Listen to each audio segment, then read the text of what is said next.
फिंगमिंग की मीठी आवाज आई, शू साहब बर्थडे में 7 दिन बचे, कहीं प्राइवेट में बैठकर प्लानिंग करें। बात करते हुए उसकी तेज नजर नयान यानरान पर टिकी। मन में सोचा, इस नौकरानी की पावर बहुत है, पहले इसे हटाना होगा। नैलान ने पलटकर उसे ऐसे देखा जैसे हजारों साल पुरानी बर्फ हो। फिंगमिंग ने मुस्कुराकर नजर वापस दे दी। दोनों की नजरें टकराई, हवा में चिंगारियां थी, मैं बीच में था। सब इग्नोर करते हुए लाठी थपथपाई, यार सबसे पहले खाना, बाकी सब बात में। तो परफेक्ट है, मैं दिल्ली में नहीं हूँ, घर भी नहीं हूँ, एक बार खाना खिला दो। फिंगमिंग ने तुरंत अपना प्लान बदला और नरम आवाज में बोली। नैलान यानरान ने तुरंत कड़क आवाज में कहा, नहीं, घर में मालकिन है, थोड़ा शर्म करो, बस खाने की बात है, कोई बड़ी बात नहीं। तुम तो बस नौकरानी हो, बड़ी बोलती हो, कोई नहीं जानता था कि तुम भाभी हो। फिंगमिंग ने भोली आंखें बनाकर कहा। बात बिगड़ती जा रही थी। मैंने झट से दोनों को अलग किया। घर में जो मेरी बीवी कहे वही होता है। तो आना चाहती है पर उनकी मर्जी से। फिंगमिंग थोड़ी देर के लिए समझ गई। उसे जरा भी अंदाजा नहीं था कि ये बड़ा अफसर असल में अपनी बीवी का पालतू है। नैलान यानरान मुंह बनाना चाहती थी पर चुप रही। कोई बात नहीं, चलते हैं। मैंने लाठी उठाई पर फिंगमिंग की नजर नैलान नाम सुनते ही तेज हो गई। उसने उस साधारण नौकरानी को ध्यान से देखा। ये तो वो मशहूर तलवारबाज है और ये एक अंधे आदमी की नौकरानी बन गई। घर पहुंचे, आंगन में एक सिंपल कपड़ों में औरत, एप्रन पहने, हाथ में गर्म खाने का कटोरा लिए किचन से निकली। आ गए, हाथ धो लो, खाना लगाती हूँ।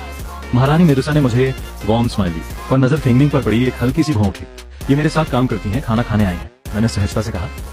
महारानी ने मन में कुछ महसूस किया पर घरवाली की तरह मुस्कुरा कर बोली, ठीक है। फिंगमिंग उस पर बिजली सी खड़ी रह गई। वो एनर्जी, वो ऑरा, ये तो महारानी है। और ये खूनी असैसिन के पैर कांपने लगे। फिंगमिंग बैठे बैठे बेचैन थी। अभी मुंह खोला ही था कि महारानी ने उसे आंख दिखाई और होंठ पर उंगली रख दी, फिर मेरी तरफ इशारा किया। फिंगमिंग समझ गई, सिर हिलाया और चुप हो गई। मन में सोचा, महारानी के हाथ का बना खाना खाने को मिल रहा है, कल फांसी भी लगे तो कोई गम नहीं। उसने खुशी खुशी मछली का टुकड़ा उठाया, मुंह में डाला और एक साथ कड़वा, तीखा, नमकीन और अजीब सा स्वाद फट गया। फिंगमिंग का दिमाग घूम गया। थूकने ही वाली थी कि देखा मैं और नैलान यानरान भी गर्दन अकड़ाकर अजीब चेहरा बनाकर निकल रहे हैं। महारानी को कुछ लगा, खाना ठीक नहीं है क्या? मैंने सच बोला, बहुत बढ़िया है। फिंगमिंग ने झटपट अंगूठा दिखाया, जिंदगी बचानी थी। नैलान यानरान चुपचाप चाय से कुल्ला करने लगी। महारानी ने देखा, फिर फिंगमिंग के फिगर पर एक नजर डाली और पूरी मछली की प्लेट उसकी तरफ खिसका दी। अच्छा लगा तो और खाओ। फिंगमिंग की स्माइल जमी रह गई, आंखें बंद, आंसू बहाते हुए कोयला खाने जैसे पूरी प्लेट साफ कर दी। आंखें खुली तो लगा दादी नानी बुला रही, और लो अभी तो बहुत है। महारानी ने मुस्कुराते हुए एक और प्लेट बढ़ाई। फिंगमिंग का मुंह भर आया। मैं अब और नहीं देख सका, उठकर बोला, लाओ मैं थोड़ा ठीक करता हूँ, ये मेरी पहली रसोई है, बर्बाद नहीं होने दूंगी। महारानी की आवाज में अनजाने में एक रॉयल वार्निंग आ गई। मैंने नरमी से हंसते हुए कहा, आपने गलत कहा, आपने तो नींव रखी है, मैं बस थोड़ा रंग चढ़ा रहा हूँ। जैसे बादशाह ने नक्शा बनाया, मंत्री ने सजाया, दोनों ने मिलकर किया। आपके बिना शुरुआत होती तो मेरी फिनिशिंग कहाँ होती? आंगन में सन्नाटा छा गया। महारानी की चॉपस्टिक्स हाथ से गिर पड़ी। फिंगमिंग भी हैरान रह गई, ये इजहार है या बस बात? मीठा तो शहद से भी ज्यादा था। फिंगमिंग ने चुपके से देखा, खून बहाने वाली महारानी के कान अनार जैसे लाल हो गए थे। नैलान यानरान ने झटपट छोटी नोटबुक निकाली और ये बात नोट कर ली। महारानी दुनिया की सबसे पावरफुल है, पर इस तरह की बातें सुनने की आदत नहीं थी। थोड़ी देर बाद मैं खाना ठीक करके वापस आया। महारानी ने तुरंत एक टुकड़ा उठाया, स्वाद जीभ पर पड़ा और पूरी बॉडी एक पल को काम थी। आंखों में एक चमक आई जो पहले कभी नहीं आई थी। ये हंसी उन्होंने एम्परर बनने के बाद पहली बार किसी के सामने ऐसे दिखाई थी। लो थोड़ा और। मैंने उनकी प्लेट में और डाल दिया। महारानी का वो बड़प्पन वाला अंदाज कहीं गायब हो गया था। धूप में उनकी छोटी सी मुस्कान चमक रही थी। आंखों में एक लड़की वाली मासूमियत थी। बस नहीं हुआ मुझे। नैलान यानरान पास बैठी थी, उसकी चॉपस्टिक्स हिली ही नहीं, खाना कम और दूसरों का प्यार ज्यादा देखने को मिला था। आधे घंटे बाद महारानी अफसोस के साथ उठी। ढेर सारे काम इंतजार कर रहे थे। जाते ही फिंगमिंग मुझकी साहब बर्थडे पार्टी प्लानिंग करनी है। उसकी आंखों में एक अजीब सी चमक थी। मैंने कहा, जल्दी क्या है? फिर वामचाई की तरफ देखा, चल बाहर। उस डिवाइन जीव ने एक दबी हुई आवाज निकाली। उसे जमीन से चिपक कर बैठना था, ये किसी भी तरह से उसे मंजूर नहीं था। मैंने रस्सी खींची, वो नहीं हिला। मैंने ठोकर लगाई, उठ, नहीं तो आज रात तुझे पका दूंगा। वो गुस्से से उछला, पर अगले पल मैंने धीरे से कहा, 3, 2, 1। इसके बाद एक दाना नहीं मिलेगा। अगले सेकंड वो उछलकर खड़ा हो गया, पूंछ हिलाने लगा, मेरे पैर चाटने लगा। इज्जत? वो तो डिवाइन फूड के सामने कुछ भी नहीं। मैं खुशी से उसे लेकर निकला। नैलान यानरान और फिंगमिंग एक दूसरे को देखकर चुपचाप पीछे चल दिए। तभी एक बड़े जनरल शू मोशुआन तेज कदमों से दिल्ली में दाखिल हुए। उनका चेहरा गुस्से से लाल था। बॉर्डर पर जांच में पता चला था कि आधे से ज्यादा कमांडर्स बागी वांग युआन के साथ मिले हुए थे। उन्हें घोड़े पर बैठे बैठे ही रिपोर्ट लिखी और जल्दी से महारानी के पास भेजी। फिर सोचा, पहले शू फिंगनियान से मिलते हैं, कोई सोल्यूशन निकलेगा। पर रास्ते में जो नजारा देखा वो याद आने वाला था। मैं एक टेड़ के पास खड़ा था, बड़बड़ा रहा था, जल्दी कर, इतनी देर से घुमा रहा हूँ। कुत्ते ने इधर उधर देखा, कोई जानने वाला नहीं। नैलान भी चुप रहेगी। हिम्मत करके पैर उठाया। ठीक उसी पल मेरी आवाज आई और वो जम गया, रुक नहीं सका। एक काम हो गया, साथ में सिर धीरे धीरे घुमाया। जनरल की नजर से नजर मिली। जनरल वहीं खड़े रह गए, आंखें मली। ये देश का डिवाइन रक्षक एक पेड़ के नीचे सड़क किनारे ऐसे। कुत्ते ने पैर नीचे किए और एकदम ब्लैंक एक्सप्रेशन के साथ दूसरी तरफ देखने लगा। वो फ्रेंडशिप एक झटके में खत्म हो गई। मुझे किसी के आने का अंदाजा हुआ। हंसते हुए कंधे पर हाथ रखा, अरे भाई तुम दिल में, चलो चाय पिलाता हूँ। जनरल ने जैसे तैसे कहा, बस किसी से मिलने आया था।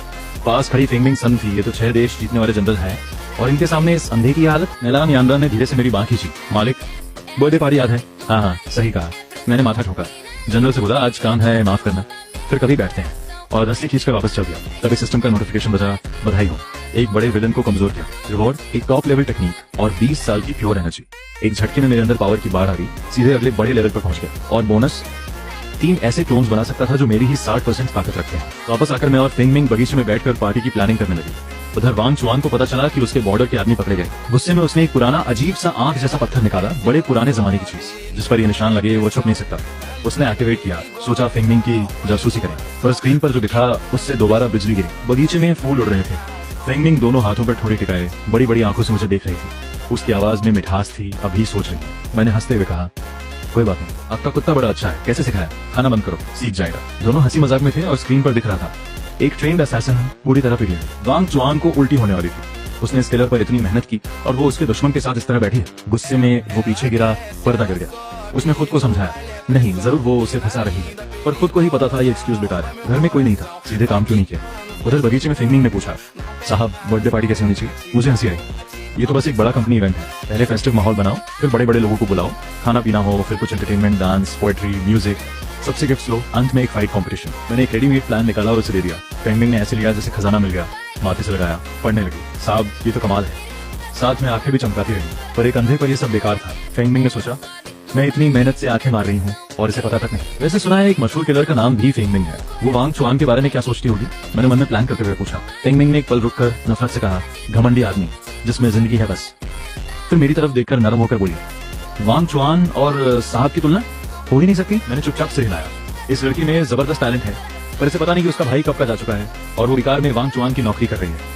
उधर वांग चुआन ने गुस्से में कीमती कप तोड़ा और अंधेरे में चिल्लाया, 7 तलवारों वाले उस्ताद, इन दोनों को खत्म करो। परछाई से एक बूढ़ा आदमी निकला, कमर पर 7 छोटी छोटी तलवारें, चुपचाप झुका और हवा में गायब हो गया। मैं बगीचे में बैठा था। फेंगमिंग थोड़ी टिकाए देख रही थी। मैलान यंदान तलवार लिए पास खड़ी थी। अचानक एक हवा चली, फूल उड़े और पीठ के पीछे बिना आवाज के 7 तलवारें एक साथ निकली। ठीक उसी वक्त मैं उठा, आलस में लाठी पीछे की तरफ घुमाई, सटाक उस उस्ताद की कलाई पर लग गई। 7 तलवारें छनछनाती हुई जमीन पर गिर गई। वो सन्न रह गया। 100 साल की मेहनत से बनाई टेक्निक एक लाठी ने तोड़ दी। मुझे लगा कुछ लगा, उलझकर पीछे मुड़ा, खाली नजरों से उस दिशा में देखा, कोई था क्या? वो उस्ताद पसीने में भीग गया। ये कोइंसिडेंस था या उसने पीले कागज का एक पुराना नक्शा निकाला? अपनी सबसे बड़ी टेक्निक यूज करने वाला था, पर कागज निकलते ही हवा ने उड़ा दिया। वो नक्शा सीधे मेरे हाथ में आ गिरा। मैंने छूकर देखा, कागज है, कुछ बना हुआ है। बोला। फेंगमिंग ने देखा और हंसी, ये क्या बना है? कुछ समझ नहीं आया। मैलान यांद्रा ने देखा, 3 साल के बच्चे की ड्राइंग लगती है। मैंने भी सिर हिलाया, हाँ बड़ी अजीब है। वो उस्ताद की मूंछें फड़कने लगी। वो नक्शा उसने महीनों में बनाया था, बर्थडे पार्टी में कियास मचाने के लिए, और इन्होंने इसे बकवास कह दिया। उसने गुस्से में सारी एनर्जी छोड़ी और तलवार की तरह सीधे मेरी तरफ आया। मैं उसी वक्त झुककर नक्शा देख रहा था। उसका वार खाली निकल गया। वो रुक नहीं पाया और सीधे कुत्ते के घर में जा घुसा। वांगचाई अंदर सो रहा था। आउच। गुस्से में बाहर निकला और भौंकने लगा। मैंने आवाज सुनकर पूछा, वांगचाई क्या हुआ? चूहा आया क्या? वो उस्ताद घर से निकला, सिर पर तिनके लगे थे। इतनी बेइज्जती उसने कभी नहीं झेली थी। वो फिर हमला करने को था कि मेरे हाथ में डिवाइन डॉग फूड का थैला देखा। उसके पेट ने गद्दारी की, जोर से बोला। उसे खुद पर शर्म आई। मैंने टटोल कर एक मुट्ठी डॉग फूड उठाया और आगे बढ़ाया। लो भाई ट्राई करो, मेरा स्पेशल स्नैक है। वो उस्ताद उस डॉग फूड को देखकर कांप रहे थे और हाथ रुक नहीं रहा था। उन्होंने एक दाना मुंह में डाला और आंखें फटी रह गई। ये तो दुर्लभ डिवाइन चीज थी जो हजारों साल में नहीं मिलती। बस सब भूल गए। कुत्ते के घर के पास बैठकर खाने लगे। वांगचाई ने गुर्राया। मैंने एक और मुट्ठी उसे दी। शांत मेहमान आए। फेंगमिंग और मैलान यांद्रान एक दूसरे को देखते रहे। ये तो वो खतरनाक उस्ताद थे जिनसे दुनिया कांपती थी, और अब कुत्ते के घर के पास डॉग फूड खा रहे थे। तभी दरवाजे पर कदमों की आवाज आई। महारानी मेदुसा अंदर आई। खबर थी कि कोई हमलावर आया है, पर जो नजारा देखा उस पर यकीन नहीं हुआ। उस उस्ताद ने एनर्जी महसूस की, घबराकर घुटने टेक दिए। सरकार को प्रणाम। मैंने सुना और समझ गया। अरे महारानी आ गई, माफ करना स्वागत नहीं हो पाया। महारानी की नजर मेरे हाथ के नक्शे पर पड़ी। ये क्या है? बस ऐसे ही मिल गया था। महारानी ने देखा, चेहरे पर हल्का बदलाव आया, फिर मुस्कुराते हुए बोली, ये बागियों का पार्टी प्लान था और तुमने इसे बेकार कह दिया। मैंने ऑनेस्टली कहा, रंग गड़बड़, लेआउट भीड़ भाड़ वाला, कोई स्टाइल नहीं। महारानी की आंखों में हंसी थी। बर्थडे पार्टी अब ऑफिशियली मेरे जिम्मे थी। फेंगमिंग दबी हंसी हंस रही थी। वो उस्ताद अभी भी कुत्ते के घर के पास बैठे थे, खाए या न खाए वाली हालत। महारानी ने उन्हें गार्ड के हवाले किया। जाते जाते उनकी नजर उस डॉग फूड के थैले पर थी। मैंने सिर हिलाया। बेचारे सच में भूखे लग रहे थे। महारानी पास आई। पार्टी के लिए कुछ चाहिए हो तो बताओ। मैंने नाक खुजाई। एक आइडिया आया, चिंता मत करो, ऐसी पार्टी होगी जो कोई भूल नहीं पाएगा। महारानी की आंखों में क्यूरियोसिटी आई, पर कुछ पूछा नहीं। उन्हें पता था ये अंधा हमेशा कुछ अलग करता है। जाने के बाद मैं नक्शे को देखता रहा। फेंगमिंग ने धीरे से पूछा, साहब प्लान क्या है? मैंने रहस्यमय मुस्कान दी। स्वर्ग का न्यू ईयर शो। मैलान और फेंगमिंग दोनों हंस दिए। मैंने डिटेल में नहीं बताया, पर मन में लिस्ट बनाने लगा। Lights, sound, stage effects, interactive games, lucky draw, comedy acts सब चाहिए। सोचते सोचते मुझे भी हंसी आ गई और वो बेकार सा बाजू का नक्शा उसे चाय की केतली के नीचे रख दिया। टेबल वॉबल कर रही थी। वेस्ट नहीं यूज में आया। मैंने संतुष्टि से केतली थपथपाई। पार्टी की प्लानिंग शुरू हो गई, पर मेरे मन में महारानी की बात थी। उनकी एनर्जी बड़ी कमजोर लगती थी। दोपहर की फुर्सत में मैंने आंखें बंद करके अपनी सेंसिंग एक्शन की उनके कमरे की तरफ। वो गोल्डन गाजर वाली छोटी बनी थी, पर आज उसके कान झुके हुए थे। उसके आसपास कुछ गहरे धागे थे जो धीरे धीरे उसकी एनर्जी खा रहे थे।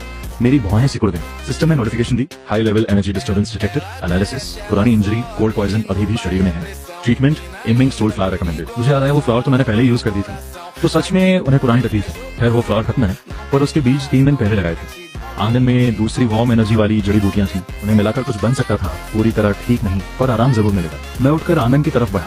सेंसिंग से हर पौधे की एनर्जी दिख रही है। मैं बैठकर जड़ी बूटियां चुन रहा था कि नैलान, यांडान, आई, मालिक कुछ चाहिए। मैंने कहा बस एक हर्बल टी बना रहा हूँ। उसने कुछ नहीं पूछा, चुपचाप पास खड़ी हो गई। मैंने चुने हुए पौधे धोए, पानी डाला, धीमी आंच पर चढ़ाया। सेंसिंग में दिख रहा था सब कलर्स मिलकर एक वार्म ऑरेंज ग्लो बना रहे थे। हांडी हिलाते हुए मन में बड़बड़ाया, इसे खुद का ख्याल रखना नहीं आता। इतनी कम उम्र में इतनी तकलीफें। बात खत्म नहीं हुई थी कि दरवाजे पर आहट आई। महारानी मृदुसा खड़ी थी, सादे कपड़ों, चेहरे पर एक अजीब सी एक्सप्रेशन थी। मेरी बात सुन ली थी उन्होंने। मैं झट से उठा, पार्टी तो रात को है। वो आंगन में आई, हांडी देखकर बोली, क्या बना रहे? बस हर्बल टी। मैंने चम्मच उठाया टेम्परेचर चेक करने के लिए। महारानी ने चम्मच ले लिया। मैं चख लेती हूँ। उन्होंने एक घूंट लिया, आंखें हल्की सी खुली। मैंने एक्सप्लेन किया, बस वार्म हर्ब्स हैं, रोज पीने से फर्क पड़ेगा। महारानी ने चम्मच रखा, थोड़ी देर चुप रही, फिर धीरे से बोली, तुम्हें पता है ना? मैं अनजान बनकर कहा, क्या पता?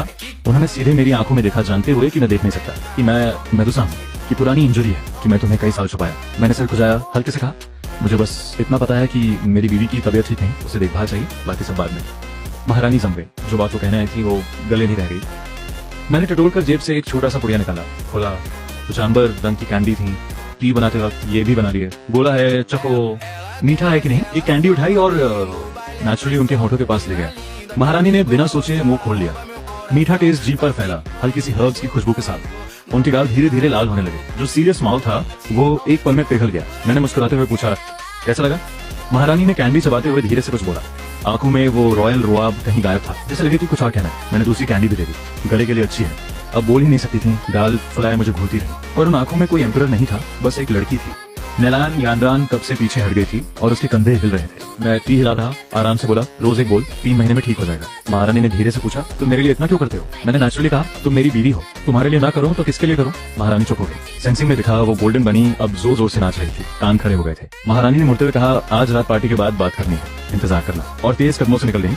मैं टी हिलाता रहा, मन में सोचा, ये अपनी बड़ी शर्मीली है। टी तैयार होने पर मैंने फिल्टर करके बॉटल में भरा, नैलान को दिया, रोज सुबह दे देना। नैलान ने बॉटल लेते हुए देखा, मालिक आप सच में बात अधूरी छोड़ दी। मैंने हाथ हिलाया, जा जल्दी। आंगन में शांति थी। मैं पत्थर की बेंच पर बैठा। सिस्टम ने नोटिफाई किया, important emotional event trigger, task list updated. मैंने सोचा बाद में देखूंगा, पर मन में था आज रात महारानी क्या कहेंगी, शायद सब बता दें।